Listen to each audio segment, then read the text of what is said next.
had experiments failed. Wasn't very good, was it? Welcome, everybody, and welcome to the Lighthill Lecture. Brian Hoskins is giving the lecture tonight, and it's a huge pleasure, and thank you very much indeed for agreeing to do this, Brian. But first I'm going to tell you a little bit, because I thought, well, I didn't really know who Lighthill was. And I'm sure that I know. I'm really sorry about that. But everybody who does fluid mechanics knows a great deal about Lighthill.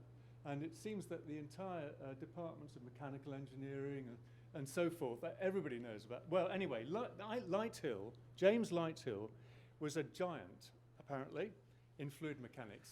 And when I started reading about him, he most certainly was. He developed the first kinematic theory of waves and founded aeroacoustics.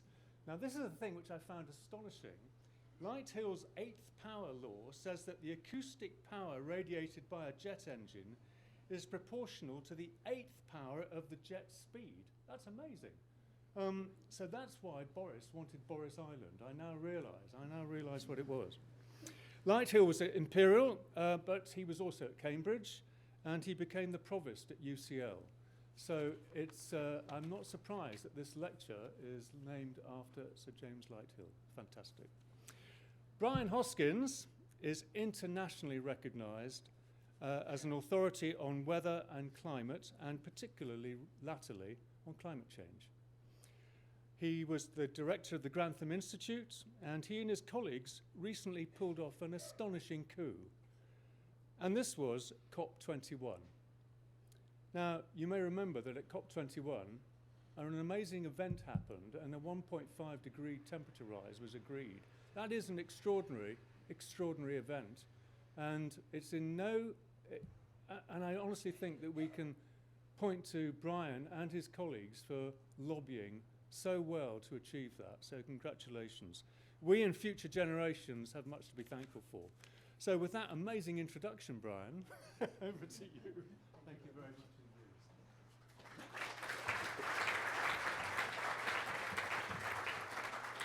Well, it's a great pleasure to be here today, and thank you, Neil, for the introduction.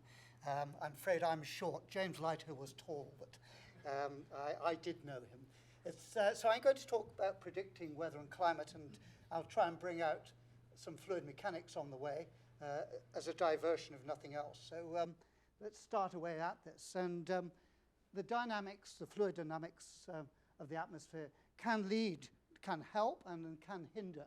And in particular, the hindering, then very much in the context of the atmosphere, Ed Lorenz developed early ideas on chaos, on sensitivity to initial conditions.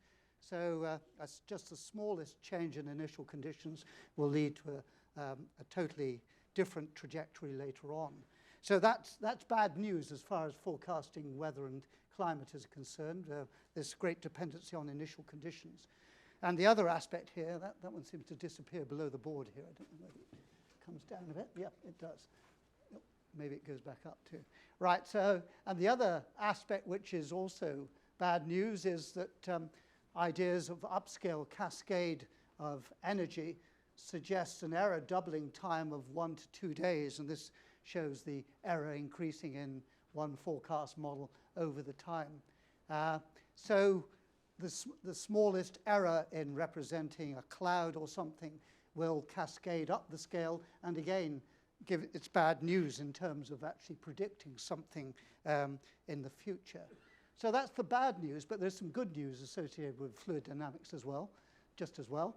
And I've shown one example here at this stage, and this is the so-called quasi-biennial oscillation in the equatorial stratosphere. So if we look at this picture here, that's a semi-annual oscillation in the upper stratosphere. This is 30 to 50 kilometers up here. And that's a forced one, forced by the tide, the sun and moon, etc. So that's not the one of interest here. It's this one down here, which is amazing, from the tropopause, which is the sort of the top of the lower atmosphere where we have our weather, up to maybe 35, 40 kilometers. Then you see this change, this oscillation here. The period is about 26 months, so it doesn't phase in with an annual cycle. And it's very well established now that this is actually a wave mean flow phenomenon, that the waves propagating up, so waves with a strong westerly, the Kelvin waves moving this direction very strongly, then they in the easterlies, and they propagate up until they hit westerlies that get a bit strong, and they that are then absorbed at that level and deposit westerly momentum. So they actually, the upward propagating Kelvin waves bring the westerlies down, and then there's upward propagating mixed Rossby gravity waves moving the other direction that then bring the easterlies down. So it's waves propagating up, interacting with the mean flow, and actually pulling down the mean flow. So that's good news if actually the dynamics, the fluid dynamics of the atmosphere can produce very regular sort of behavior or predictable sort of behavior. It's only if you want to look at the details of just how this happens that you start getting finer structure that actually changes. So given two examples there, I want to now go to the weather climate prediction problem. And I've put on there sort of 1 day to 1 century. And up to maybe 10 or 15 years ago, although some of us were shouting about it before then, that was really the situation we had. There were people in weather forecast centres who tried to predict sort of about 1 or 2 or 3 days ahead. And then there was a totally different thing talking about climate, maybe what is the response to doubling carbon dioxide, and saying what would be the mean temperature change of the atmosphere when that happened. And really, then there are many phenomena, and the phenomena that occur in the weather climate system do not know any sort of barrier. This is the end of weather, and this is the start of climate. On the small scale here, we might have convective systems and fronts in the atmosphere and cyclones. I'll come across some of these later on blocks, and don't worry about, oh, there's the QBO up there. So there's things going on all time scales with a natural life cycle on those time scales or changing on those, oscillating on those time scales. So whatever time scale you look, there are phenomena that occur in the climate system. And that's going to be very much the theme of my talk, is actually those phenomena and the predictability that they give, or if you can't predict them, they may hinder the predictions you would like to make for climate, for instance, if you can't say something about these. So those phenomena occur on all time scales, and I will return to some of those depending on the time. I may have to flick past some. But if we're going to try and predict those, then, that's the new one, where we say there is no real break between weather and climate. So weather sort of is on this time scale perhaps, but if you're thinking about a century ahead, the climate change problem, then most of the impact actually comes through the extreme weather. You still want to know about weather on all time scales. And climate is the ensemble of the weather in many ways. So there is no sort of sense that we could produce a break here. And actually the expertise on all time scales helps on longer time scales and indeed on shorter time scales. So there is no break in this, and that's the way we want to view it these days. Now, of course, the model you use for looking at these will change.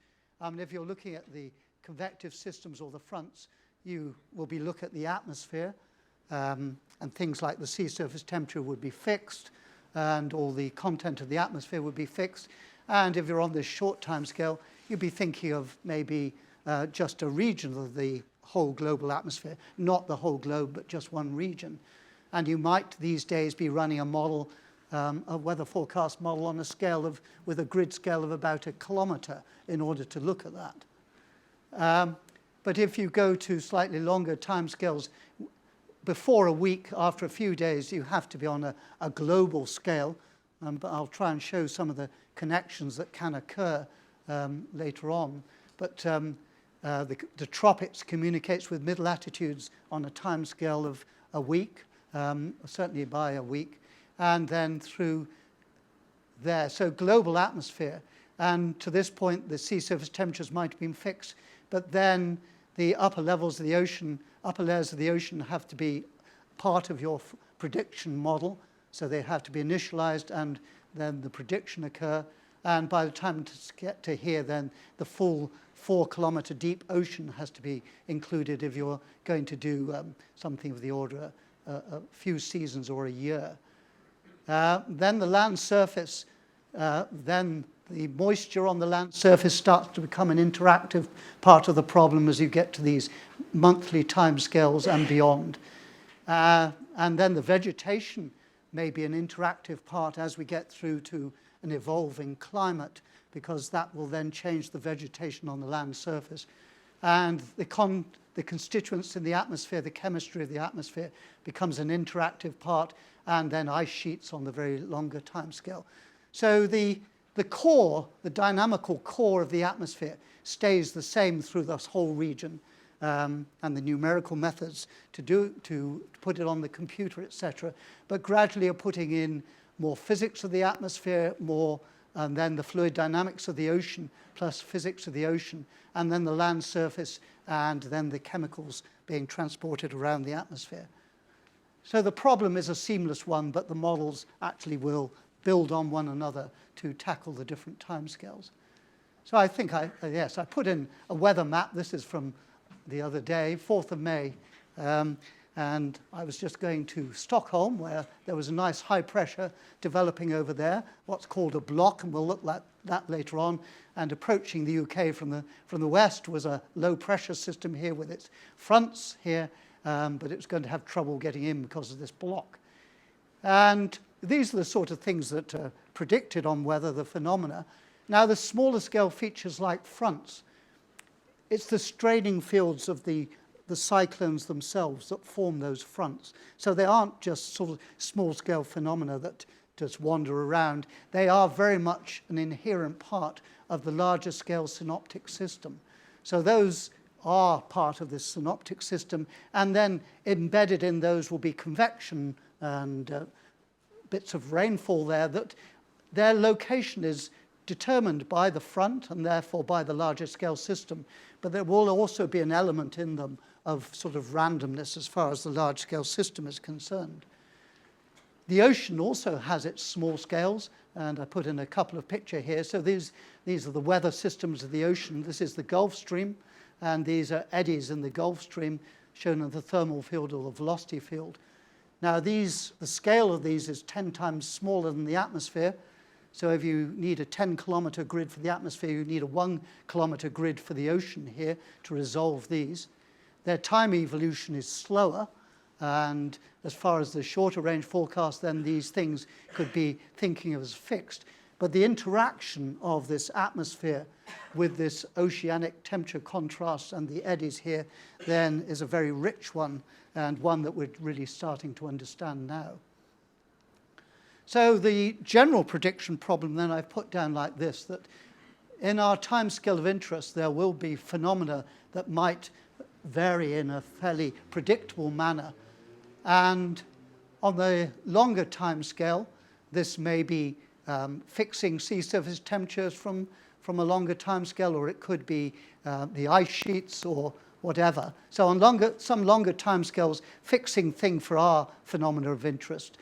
And then there may be external parameters that are fixed, such as the sun, or external to the system will be volcanic eruptions, or so things like that we can think of as really external. And then there's the smaller scales, shortest time scales. And as I've suggested if we're interested in a weather system in the atmosphere, then there's certain things like the fronts that are dictated by the large length scales, but in there, and so certain processes going on in the frontal regions and the small length scales will be slave to those larger phenomena and can feed back in a fairly predictable way using parameterizations, as is done in models. But a certain part will be essentially free, and that will give a stochastic element to these feedback on these phenomena. So that's I wonder if that's going to continue. Right, so that's the sort of thing that goes into a forecast model these days, and thinking about what is really able to be parameterized, or what may be a stochastic element to that parameterization, and just where we are in this, what is going to give us the predictive power. Now this shows, hopefully that's a transient phenomenon, I think. So this shows this is actually from the European Weather Centre, which is in Reading. This shows their increasing skill over since 1981 when they started it, and this is 2016 just here. And what is shown here is the height field at 500 hectopascals, halfway up the atmosphere. So it's like a pressure field, if you like, 6 kilometers away from the surface. And you take the anomaly from climate and then see how the anomaly predicted compares with that observed, and look at the correlation between the two. And you can see the change over this period here. And a useful level here is probably something like 60%. So the day 3 forecast back in 1980, the day 7 now probably has more skill than that. So the increasing skill over this period. And the Northern Hemisphere had far more observations in the past than the Southern Hemisphere, but in the satellite era, they have about the same. So their the predictive skill is about the same for the two of them. So you can see the useful skill here is getting well now into the 2nd week. And that is actually surprising when years ago, Ed Lorenz and others did the calculations for something like ECMWF of saying, well, what could be the best that we could ever do? It was thought that that skills like this would not be attainable. So actually, they have gone beyond what those simple arguments of saying, well, there's upscale energy cascade, and there's this much error on the small scale, and so that's our limit to predictive power. And a lot of that, I think, is because of the phenomena that actually persist, have a robustness and a resilience beyond those simple turbulence arguments. And I'll get to some of those later on. But then also, how is the process done these days? Well, the process is done on a continuous sort of analysis forecast cycle. So we have the first guess provided by the previous forecast, and lots of them, not just one. So there's many trajectories. A typical forecast system at ECMWF, for instance, has 50 realizations of the world going along at the same time. So a forecast cycle gives a very good first guess these days. And then the observations taken in some window period are used in the context of the model then to refine those trajectories and actually produce a new initial condition for that ensemble to go forward and through there. So there's a continuous ensemble of analyzing the observations and producing the forecast. And the observations, of course, that's a crucial part of the increase in predictive skill, the amount of satellite information available now. Another part is the dynamical core of the model, the fluid dynamics plus the thermodynamics, and that core is much better than it used to be, and the computer power then allows a finite difference grid or a spectral resolution, which is much better than previously, and also the parameterizations can be better. So that's the whole system of today.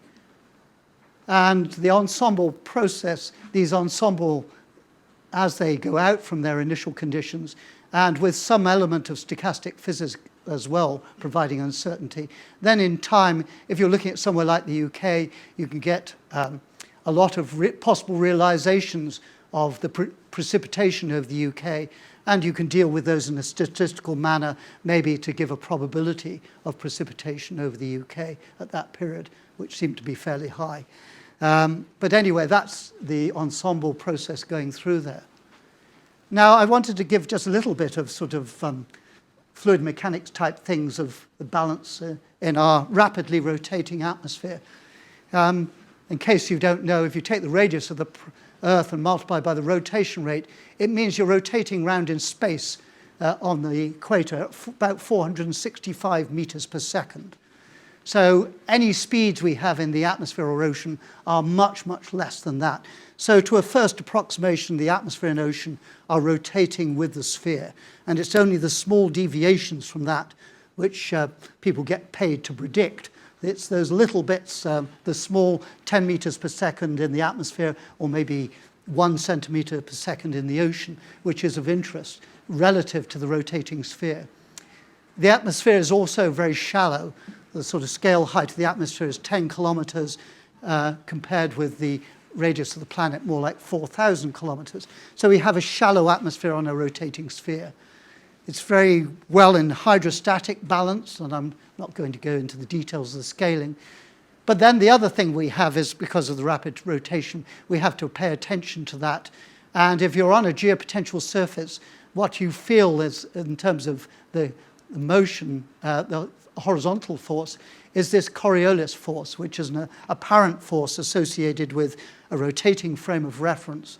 And it is such that if you move in this direction in the northern hemisphere, you feel an apparent force going to the right.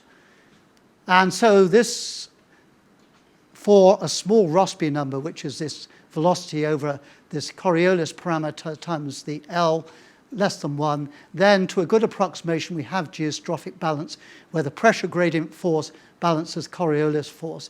So low pressure on the left, the pressure gradient force there, and the wind then goes at right angles to that. So it would go around a low pressure system or continue according to the pressure field.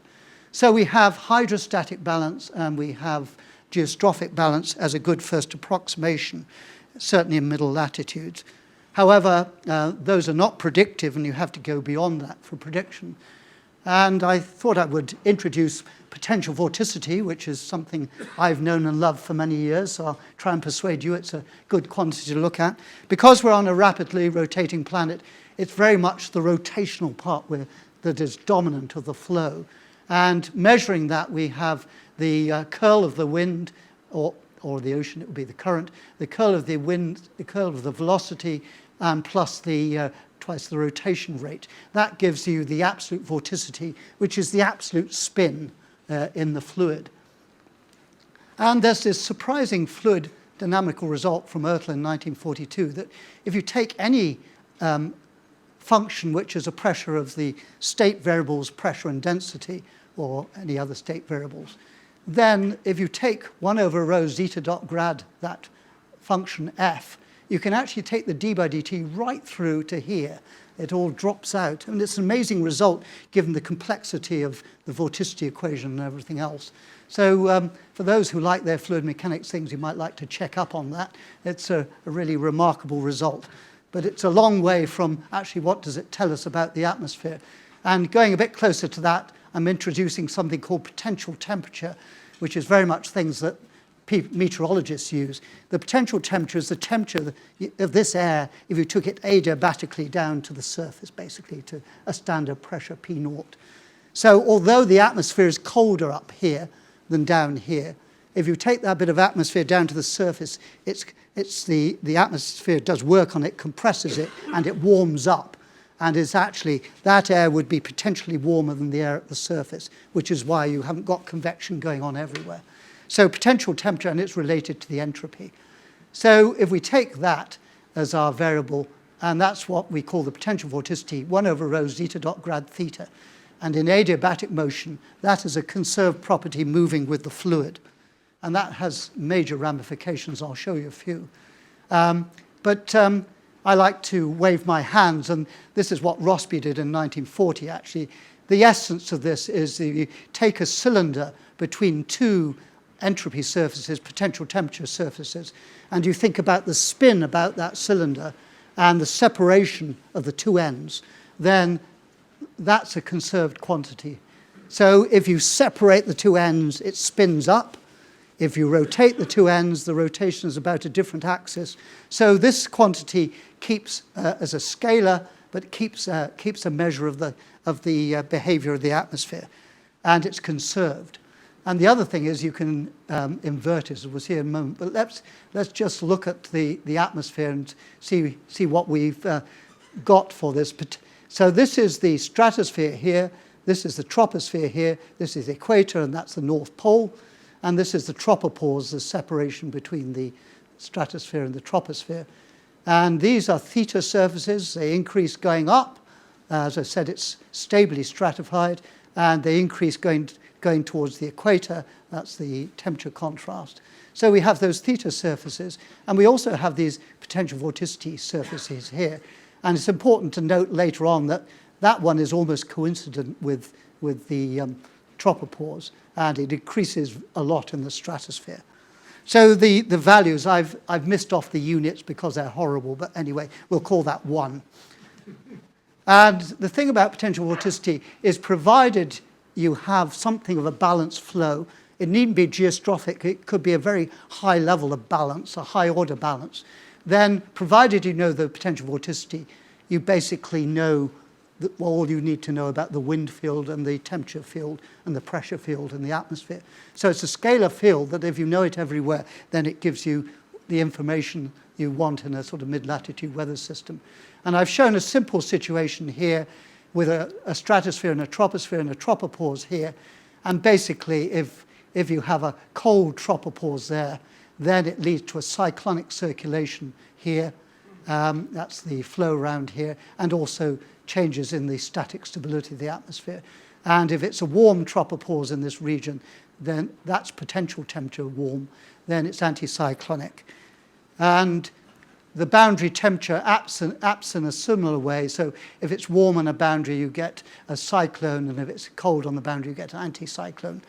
Now the reason, so potential vorticity then inverts to that. And we can look at a lot of mid-latitude weather systems, essentially coupling of these things with what goes on near the surface. In fact, the theory of mid-latitude weather systems gives that as the basic interaction that goes on, waves on the troposphere interacting with waves on the ground and locking together and producing growth. And that's the fundamental thing of a weather system. And one more thing as the basic element to talk about here, Rossby waves. I can see I'm being far too hopeful in what I could get over today. Right, so suppose we have in the horizontal a potential vorticity gradient. It's low potential vorticity here, high potential vorticity here. And if you have a perturbation on that, in this sense, then this is going to be a positive anomaly, which means you're going to get a cyclonic circulation. So you get a cyclonic circulation which will advect these contours to the south and these to the north. And that's what I've shown here. So the original plus has moved to the west, but we now developed a new minus to the east. So that says a phase speed is to the west and a group velocity to the east. These are Rossby waves we're developing here. And with a westerly flow, you can develop stationary waves on top of this, keep this stationary, and that explains the very large response to topography in the Earth's atmosphere, for instance. But you can use the theory which James Lighthill, in particular, was one of the leaders on, to actually look at the behavior of these Rossby waves on a spherical domain, and you find that they tend to go along great circles, and then you can also see how they're refracted and reflected by the ambient westerly winds. So this shows the sort of great circle behavior. And we'll look at that in a while, but that says that things that happen in the tropics can actually affect middle latitudes from these Rossby waves that propagate. So I'm showing you here, then this is actually 1 week, one arbitrary week, shows the potential temperature on the PV2 tropopause. And with no heat sources and sinks, then this would be a conserved quantity. And this shows the sort of fluid mechanics of the tropopause region. That's an anticyclone here. That's a cyclone here associated with that. Here's the next one coming off. And you see these waves sort of developing and breaking. That's what's going on in the atmosphere, the fluid mechanics of the atmosphere. This is at the tropopause level here. And I was going to show you very briefly, this is, and I really shouldn't, but I can't resist. This shows, if we look on a higher potential vorticity surface, it's showing what goes on in the equatorial region as well. So this is actually in January, a year ago, and there's a giant anticyclone here which throws up this stuff from the tropics into the middle latitudes here, and that's going on a lot of the time and over Africa and over the Central America here, Southern America here. But I wanted to show this because there's a beautiful bit of fluid mechanics coming here too. There's a development of convection in this region here, and that, when it actually sorts itself out, is very slow here. So that develops here, and it actually gives an anomaly in the potential vorticity here, which then leads sort of the group velocities downstream to an anomaly across the equator here, and then there's another downstream wave developing here, and then we run out of westerly winds, and it sort of accumulates in this region here, so you get this region here. And at this stage, it actually propagates upwards, and you can see at the next, a little higher in the atmosphere, the influence of this wave as it propagates up. And you get southern hemisphere air sent way into the northern hemisphere, into the North Atlantic here, and northern hemisphere air drawn out into the southern hemisphere. It's lovely fluid mechanics going on there, very important for the atmospheric chemistry as well as for what goes on in the atmosphere. But I must, right, so continue with some stories about things that go on that hopefully you can see there is possibly predictable behavior here in the fluid mechanics. This shows one that was a few years ago, but there was a later event I won't talk about. But this was, in particular, was when there were really devastating floods in Pakistan back in 2010. 3 years later, the same thing happened almost in India. Now, this shows the winds, the strength of the winds and the direction, if you can see it, at sort of tropopause level. And you can see there's a wave on this westerly winds here. Every time there was a strong westerly wind, northwesterly through the UK, it led to an amplification of this pattern. And this pattern, from reasons I won't go into, is bound to lead to ascent in this region and encourage the convection. So this pattern here was very much associated with those tropical rains going on in Pakistan.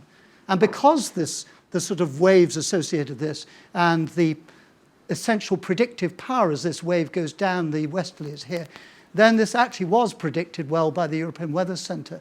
Unfortunately, the predictions didn't reach those who could have used them, but anyway. So this is observed rainfall in a region there in Pakistan, and this was predicted in a 4-day forecast. And I'll just show this quickly. This was bursts of rainfall in that region. It wasn't on its own. And then this shows the rainfall predicted at 0 time. But this shows the rainfall predicted 4 days ago for that region. And you can see that actually this was predicted some 10 to 12 days before.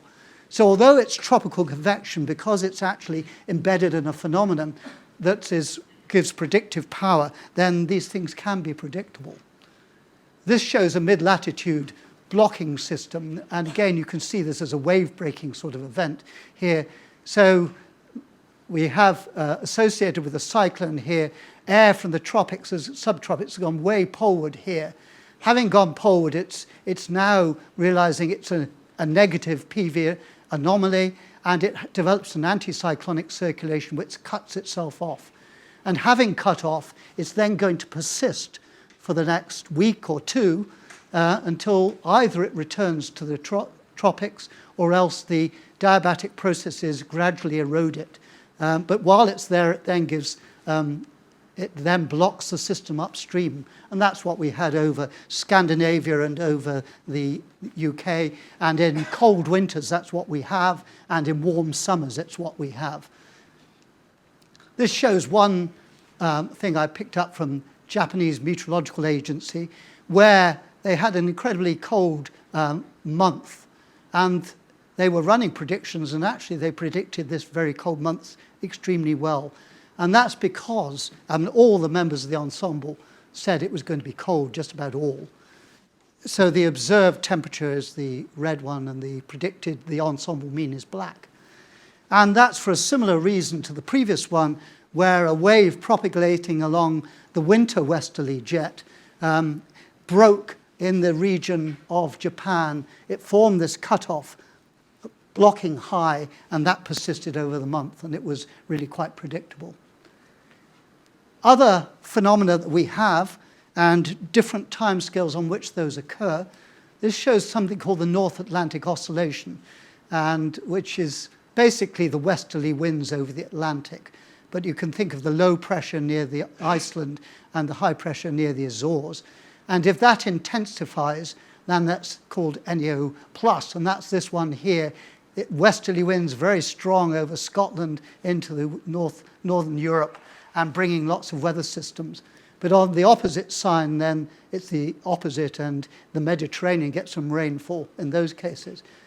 Now that varies on timescales of a week or so, but if you look at a season, then you see that this is looking at the seasons back through until the 1880s. And there's a lot of interannual variability, but also there's decades with lots more of one sign than the other. So the 1990s was very warm for us, partly because this was stuck in a plus sign, and the previous decade was cold because of being stuck in the minus sign. Just how predictable this North Atlantic oscillation is, on the longer time scales, we have no handle on it at all at the moment. But on a seasonal time scale, during the last year, then it appears the Met Office now seem to be getting some skill. So these are, I put forecasts in inverted commas, they're actually hindcasts and that are done after the fact. But taking the forecast issued on the 1st of November for the winter North Atlantic oscillation the following winter. And the observed is in black. This is back to 1993. And the ensemble mean is in orange here. And you can see that there's a very good correlation between the predictions from the models on this seasonal timescale, although the models are not, the signal-to-noise ratio is totally wrong in the models compared with, so the amplitude of the signal is much smaller than it should be. But there is evidence of predictive power there on a seasonal timescale. But if we're going to look on longer timescales, perhaps we have to look at other phenomena in order to give that. And one you may know about is the El Niño Southern Oscillation. And just a little bit on that. Let's deal with the opposite. That's the boy child and that's the girl child, La Niña. And the boy child is so called because it often happens around Christmas. But anyway, so this is the opposite one. Let's talk about this one first. This is when the ocean, the equatorial Pacific Ocean is extremely warm over this western side and cold over the eastern side. And over the warm waters, then there's a lot of convection goes on, and that drives a circulation with winds coming into there.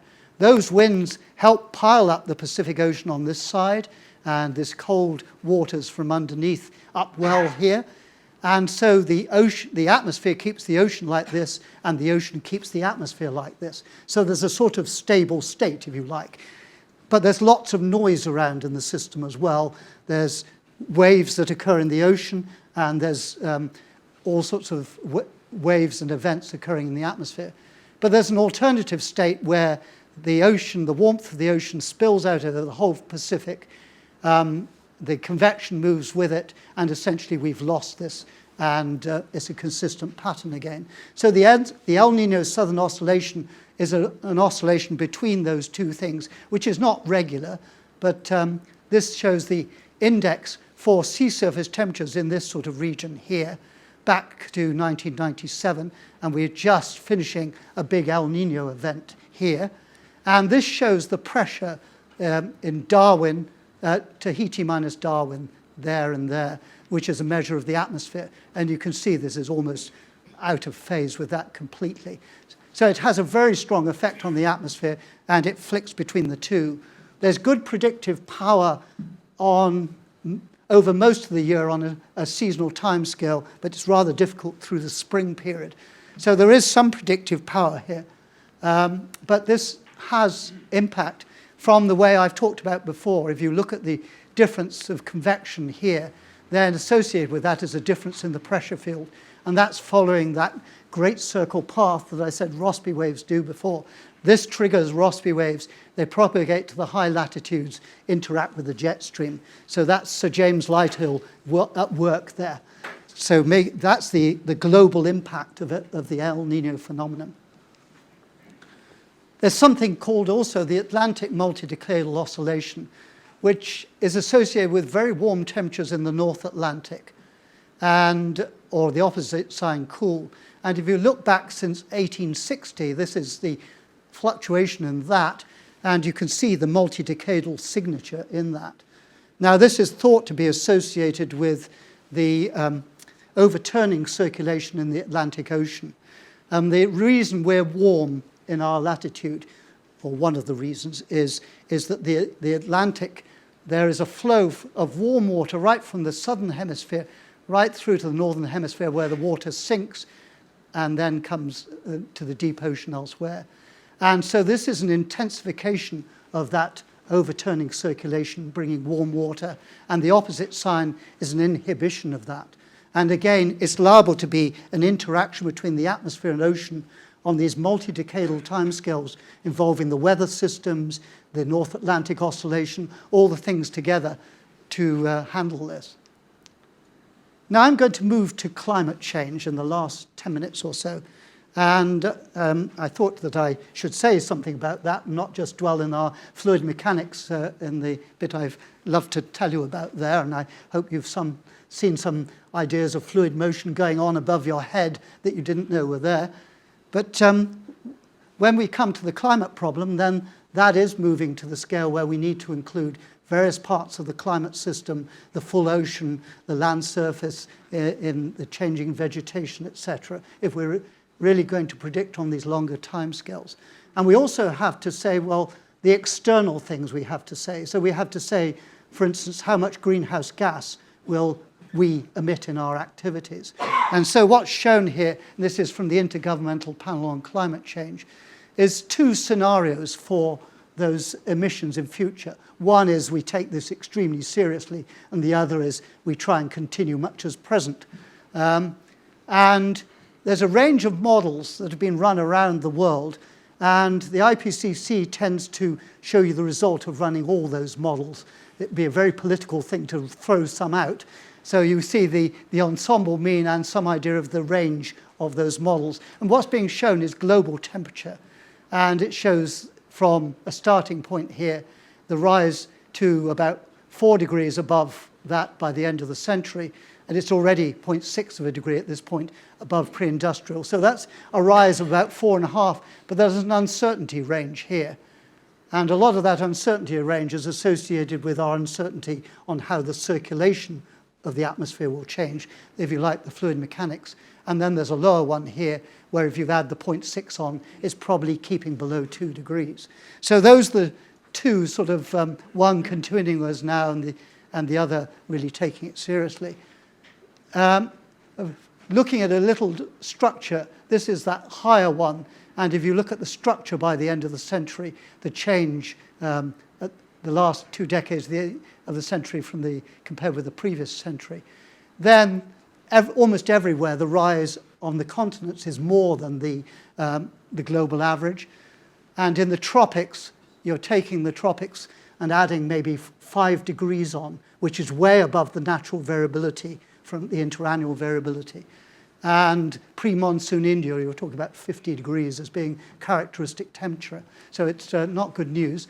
And the northern latitudes, there's more variability in the climate, but this is adding, in the wintertime, adding something like 10 or 12 degrees onto the temperature in the northern continent. So you can imagine what's happening to the permafrost in this region. Now, this shows, if you go on the lower scenario, and almost everything is divided by a factor of something under 2. There's very little change in the pattern. And I think this is a measure of our ignorance of the difference in circulation. I mean, if you have a changing temperature contrast like this, the weather systems will change, the circulation will change, and that will feed back onto changing the temperature. But there's no sign of real nonlinearity between these two. So the things like the North Atlantic Oscillation and these multidecadal oscillations I've talked about are providing, at the moment, a total uncertainty on this, because we don't know how those are going to behave. We cannot predict them at this present time. So they're providing uncertainty on these sort of projections. Just to give a little more then, rather than showing you precipitation, I showed you actually soil moisture, because soil moisture is very sensitive to temperature as well as changing precipitation. And that's what the crops would feel. And this shows the drying over the Mediterranean region, southern Africa, Australia, South America, Amazon region, and southwest US, which would have major impacts. I haven't, in this talk, decided to put any impacts in. I knew I was going to be pressed for time by this stage. So, oh, I did put something else. Yeah, so I couldn't resist it. Okay, so this is sea level rise. Sea level rise, this is what you get if you're lucky. This is sort of adding 0.2 meter on from where we are already. This is perhaps a meter change for the upper one and maybe 0.6 of a meter for the lower one, but with quite an error bar on them. And this is due to the thermal expansion of the ocean as it gets warm. It's due to melting ice, but increasingly the uncertainty is associated with how much Greenland and West Antarctica will contribute to this. Just how much will the melting of ice or the reduction in the ice sheets occur on those two continents. We can already measure from satellite that they are, certainly Greenland is reducing and making a contribution, and West Antarctica is making a contribution to sea level rise. So this is what you get if you're lucky, really. Not talked about so much as actually with the largest scenario in particular, the change with carbon dioxide increasing in the atmosphere. A quarter of what we put is expected to be absorbed by the ocean, and that makes the ocean more acidic. And this is the increasing acidity of the ocean, liable to lead to problems for shelled creatures in the ocean. And it's bad news, all of this, for corals, etc. Now, so what can we do about it? Well, again, I'm going to have to cut this very short. We have to adapt to this change. Now, the adaptation here is extremely difficult because that is very much a regional thing. If you're wanting to adapt in the UK, you want to know what the climate would be like later in the century in the UK. And there we come up against our ignorance of how the circulation is going to change. At the moment, we don't know whether the North Atlantic jet hitting Europe is going to go north or south. And that's a change in circulation, and it's a change in the fluid mechanics of the system that we really cannot predict at this time. So there are problems, except dealing with saying, are we resilient to this change? If this happens, are we resilient to this? We know the sea level will rise, and that's another thing for the Thames Barrier. So adaptation is something we have to do, but we do have problems there, exactly what we're adapting to. Do something else to compensate. Well, removing carbon dioxide from the atmosphere, perhaps it would be easier to stop it getting there, but once it's there, various people are working on techniques for getting it out. It will involve a lot of energy. And the other thing is to reduce the sun's energy reaching us by the most likely thing is to put particles into the stratosphere to try and stop some of the sun's radiation coming down. But I don't think it's a good news thing to do. But anyway, we know so little about the climate system, about how it would actually work. But the last one is what we were thinking of, and what we're thinking of for Paris, a drastic reduction in the emission of greenhouse gases. So I have my one slide here on the process in Paris and before. This is all part of the United Nations Framework Convention on Climate Change, which started after the Rio Summit in 1992. And there's been a meeting every year, and the meetings of the countries is called the Conference of the Parties. Sounds as if they had a good time, but I'm not sure they did really. But so the Conference of the Parties have been meeting ever since 1992, and there was Kyoto Protocol we may have heard about, Copenhagen, where we all had great hopes. But in the end, those hopes were dashed, and in retrospect, that was almost inevitable, because in Copenhagen, what was looked at was a global top-down agreement saying, you will do this. Whereas for Paris, the approach was different, was to say to each country of the world, what do you volunteer to do? What do you volunteer to do? And just see how much those add up to. And what happened in Paris then is that 196 countries all agreed, including North Korea, all agreed that this was an important problem. The temperature rise should be limited. And they said certainly less than 2 degrees and an aspiration of 1.5. Well, that is an aspiration, but this says we're looking at the lower side of 2 degrees, not above. And they did. Most of them pledge what they could do. It's not enough, as we'll see, but they did pledge a lot they'll do. And they put in place a mechanism for revising those pledges in future, looking at the climate system, seeing what's happening, and seeing how much it adds up. A little room for peer pressure from other countries saying, well, we're doing that, and we're a similar country, you should do that. And of course, it gives a lot of room for the technology to develop. And another talk I could give to the engineering faculty would be on the technology, the challenge to technology. Because really, if the technology starts to make this look attractive, and we'll all be flooding on to doing this, and the technology has to be attractive, and that's where a lot of work at the moment. And the electric cars are just getting there. The mobile phone's been through it. The electric cars are in that place now to really take off. And maybe batteries in general will be at that stage soon. So the technology is crucial there. And the final thing is money, that the developing countries will certainly need help in all this. So this then went for this signing by countries, and a record number, 175, signed it on the first day, the 22nd of April. That is a record for anything in the UN. But to be ratified, it needs at least 55% of the emissions, countries with 55% of the emissions, to say that they've ratified it through their governments. The US at the moment is positive that they will do this. China is saying they will, and the EU would be there, so we could well get that 55%. And the hope is it will actually be ratified well before 2020. That's the hope. But where are we? Well, this is one version of the emissions of carbon dioxide or carbon dioxide equivalent. And this is the sort of continuing on as at present up there. But this is where the pledges going into Paris have got us. This is where we should be for 2 degrees somewhere in here, and for 1.5 somewhere down here. So we're not there. More is needed, but it's a start. And there's a process going on.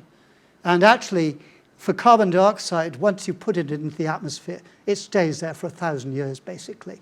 So that means it's the area under the curve that is crucial for carbon dioxide. It doesn't matter when you emit it.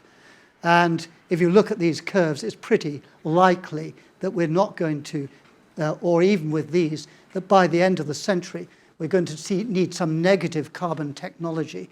So that does mean taking carbon dioxide out of the atmosphere, as I said before, either from biomass and burning that and then stopping the carbon dioxide escape using it or liquefying it and putting it underground, or from actually capturing the carbon dioxide from the atmosphere, very energy intensive, and liquefying it, putting it underground. So negative technologies may well be required.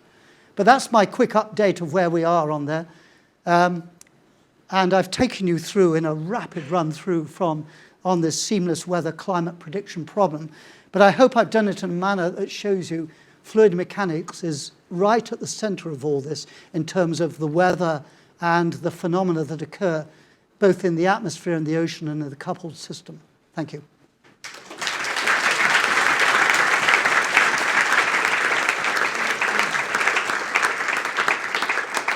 Brian, thank you very much indeed for a fantastic talk.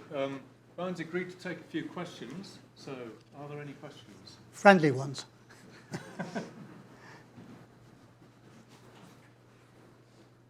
Well, I'm going to kick off in that case. Have we gone just a bit too far in your... I mean, are we at a tipping point? Or is the tipping point a few years away? Is it decades away? Yeah. Yes, I mean, in a longer climate change talk, I would have discussed that. And I'd have actually said, well, the models do not show anything really like a tipping point in the climate system.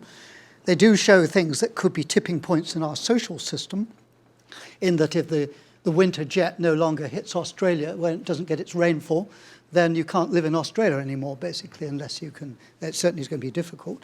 But the climate system itself, today's models do not show this sort of tipping point behavior. Not in, whereas, and I think they are rather sluggish in some senses, and I wouldn't trust them on this. I mean, if you try these models for times 6,000 years ago when the Sahara was green, they cannot change enough to get the monsoon into the Sahara. So the changes from today's climate may be much larger than would be suggested by them, and certainly in these sort of regional things. So there may be some tipping points associated. I prefer to call them thresholds. In the nonlinear system, we expect thresholds to occur somewhere. And there may be some associated with the temperature of over Greenland, for instance, just how much water melt we get from that. And it may be the permafrost, as that melts, just how much methane and carbon is given off from the melting permafrost. It may be the Amazon, just how much as that warms and perhaps dries, how much that forest can really be maintained. At the same time, it's being threatened by human activity in other ways, so the combined stress is that great. So we don't know where any of these thresholds are, but it's pretty likely they're lurking somewhere. And the hope is that if we do manage to keep it below 1.5 or 2 degrees, that we won't meet any of them, or not as much to the extent that we can't cope with them. I was wondering the seamless ID, in practice, the forecast model are run on a resolution of maybe 10, 20 kilometers. The climate prediction is done on a scale of 100, 200, 300 kilometers. So are you suggesting that really we should be having maybe like a big center that runs super high resolution prediction for climate? Yeah, there is a lot of discussion now about whether we should really be clubbing together, certainly for the computer power, in order to do 10-kilometer, say, climate runs and maybe 1-kilometer ocean runs. And that is beyond the ability to do today. I mean, you need these petawatt petaflop computers to do that. And so this could be a European venture, perhaps, to have such a computer. It's one of these things where competition between various centres has been very good for actually getting progress, but also collaboration, and the whole world of meteorology has always had this interesting bit of collaboration and competition. But I think we have reached the point where the 10-kilometre climate model, it becomes essential. It won't be a panacea to sort out these circulation problems, but I think it will take us into a regime where those might become more possible to do. Certainly the basically 100 kilometres of the last IPCC is not sufficient, as shown by today's weather forecasts.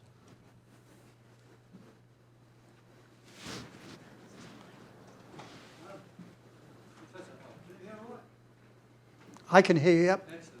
I think what you said about the oscillations is absolutely brilliant, really clear. But I do have a question for you about your assumptions about carbon dioxide. Because the problems you have is that there's no actual observation evidence that world temperatures follow carbon dioxide.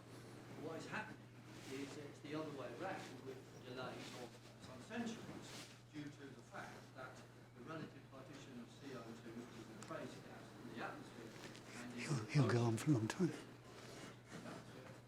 the relative partition is controlled by temperature. And I challenge you to produce evidence that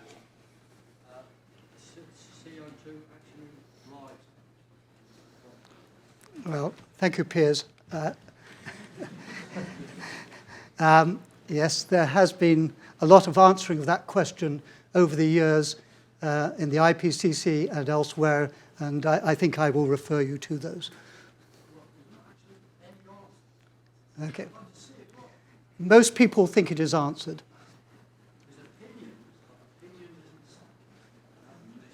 I totally agree with you. Yep. Okay. Any other questions? Yeah, you said about changes in mean characteristics. What about changes in extremes? Yeah, absolutely. And that's why I'm very concerned. Those will occur in extreme weather systems, tropical cyclones, whatever. And so that is where a lot of the action is now, maybe with these 10-kilometre climate models, to try and look at the likelihood of those extremes in a changing system. So we have a couple of rules of thumb of what we would expect. A warmer atmosphere is able to contain more water vapor, and in general we find it does. So that as the atmosphere warms, the same weather system as it wringing the water out of that air could produce more precipitation. And that's what we expect. It's what's seen around the world nearly everywhere now is the extreme rainfall is becoming more extreme. And the models would suggest that for the future. But that's sort of the extreme of one sort. Tropical cyclones, the basic energy source for a tropical cyclone is the warming ocean. And so there's the potential for more intense tropical cyclones. Not all of them, but the potential for the extreme one to be more intense. But there are other things that come into play, like shears in the atmosphere, etc. But there have been, over the last, again in another talk, I have 3 pictures from the last 3 years of record tropical cyclones. Is that an indication? We don't know, because those things are possible and are starting to happen. But we haven't got enough ability to simulate yet with these future climates to say that those are the things we really do expect. It's coming. So extremes of in a number of ways. The coastal surge, for instance, as the sea level rises, that coastal surge, if you get the same winds, is bound to be more devastating. But again, is that same weather system going to occur, or is it going to be weaker? So there are bits and pieces we have, but as a coherent story, we can't really do it yet. But we need to, because that's where the real impact is through the extremes. If you take the last few years, I think this is an interesting mathematical thing about whether, as you approach some sort of thresholds, you might expect a change in the variability. Now, we have had, in the UK, a record cold December, as well as record warmth in many regions, and a record rainfall. And these are century-long records, and they've all been broken in the last couple of years. Now, is that an indication that, and similar things are happening around the world? Now, we don't know, but we have to try and see, is there a change in variability? We don't have statistical evidence of that yet, but a lot of records are being broken. So there's lots of things we've got to look at, but we can't really say too much about them yet. In your talk, you emphasised fluid mechanical explanations of things like Yes. the Rossby wave, Yeah. various oscillations. I don't see why that understanding is important to predicting climate change and weather, in the sense that the computer models contain the basic physics that should give rise to those, and they should just come out naturally. Yes, if the computer models were all we need, I'll go and do another subject because I like understanding it. But I think that understanding is absolutely crucial for improving what they do, because they're by no means perfect, far from it. When simulating the El Niño, for instance, that's been a real problem for the larger scale models. So it's the understanding of just what is going on there, which is crucial for improving that. And if you're going to look at what possibilities you have for predicting on longer timescales, knowing what are the crucial ingredients gives you an idea of what the predictive power might be and what those elements will be. So I think all along the range, it gives you an idea of how to improve models, how to frame the whole setup of that prediction problem. Okay, one last question. What is your prediction of the evolution of climate models in maybe the next 2 decades? Will it be, Wow. maybe plugging in extra bits of physics, or are there any exciting things on the horizon? Yeah, there's lots of exciting things on the horizon, and there's various directions. One is to make the system more and more complete. So how much detail of the atmospheric chemistry do you need? How much detail of the biogeochemical cycles do you need, etc.? How much do you need for the climate problem of those? And another one is to use much higher resolution and many more members of Ensemble for climate systems. The ensembles have tended to be very small for those climate systems, whereas just for this week's weather we use 50. In a climate you're lucky if you have 2, and then you have them from various centres. And then there is the paleoclimate problem too, which is an important one. If to give us confidence in things like these thresholds, really departing from today's climate, actually simulating in a more continuous manner the last ice age, the end of the glacial period, actually coming into the Holocene. If you can simulate that in a model and see that those changes are actually, you can predict those from your model with the orbital parameters as those change, then that's important as well. And with the climate simulations themselves, I come back to this thing of the changing weather and the changing extremes, and that's where a lot of the action is. So we've had the age of, for a long time, the IPCC has been rather dominated by those doing sort of radiation calculations and thinking in terms of a single column of the atmosphere, and a lot of the understanding has been through that. And we've now reached the time where if we're going to look at these changes in extremes and circulation, we need the circulation. The fluid mechanics is back in there now, because that's what we need to do, is know how the flow of the atmosphere is going to change and how those extreme weather systems will change. And that's pretty exciting too.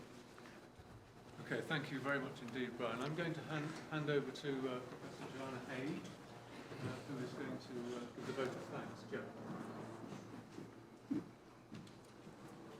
Well, thank you, Brian, for a really stimulating and inspirational talk. Absolutely full of insight into how the atmospheric and climate system works on a range of scales, from the really tiny little ocean circulations. Actually, as I think about it, I can't see the turbulence people at the moment, but they probably think those things are enormous. But never mind, we think they're really tiny, right the way through to the global scale circulations with this real sort of physical insight. So Brian is one of the leading climate scientists in the world, but he's not just a very clever person. He also does a huge amount for the climate community. And I first got to know him in the late 1980s when he and Michael McIntyre were setting up a project. It was called the UK University's Global Atmospheric Modelling Programme. And it was completely innovative in the sense that it was getting universities to talk together about how they collaborate in building a community climate model. It was really ahead of the game there, and I think it really got the UK into a good position in climate modelling into the future. And indeed how NERC is organising its climate modelling activities now. And as well as producing this sort of project, he was also a source of very good advice and good sense, and in a very kind way telling you when you got things sort of slightly offbeat. Never. So he's done all this sort of international activity that we've heard about, hugely important in terms of COP, but he's also done UK stuff. And in particular, he's currently sitting on the UK's Climate Change Committee, which is where the UK government is leading the world in trying to put into legislation predictions and promises and how it's going to reduce carbon dioxide and greenhouse gas emissions in 5-year chunks into the future. So I think, are we on the 5th carbon budget now, which is in the middle of the century? Tell your MP that you must have the 5th carbon budget approved. It's got to go through legislation later this summer. So that's a good bit out the government. The bad bit is they don't seem to be following this message with any actions on commitments to renewables or carbon sequestration or any of the others. So let's hope they get a bit of a joined-up story. That's the end of the politicising. As well as all this climate stuff, associated with the climate stuff, Brian's also done an awful lot of work in breadth of interest in this whole issue. So he contributed to the Stern Review, which of course was on the economics of climate change a few years ago. And he's probably one of the few climate scientists that actually has an article in the Lancet magazine on climate change and health issues. So before I finish, I just want to put in a little plug. It was Brian's 70th birthday last year, and the Royal Meteorological Society compiled a volume of Brian's papers, including the one on potential vorticity, which was actually a game changer. It was first published in 1985, and I think it's got something over 2,000 cites now. It really set a new direction in terms of understanding climate dynamics. So I just want to say thank you, Brian, for a very stimulating lecture, which we've all very much enjoyed. Thank you, Jo.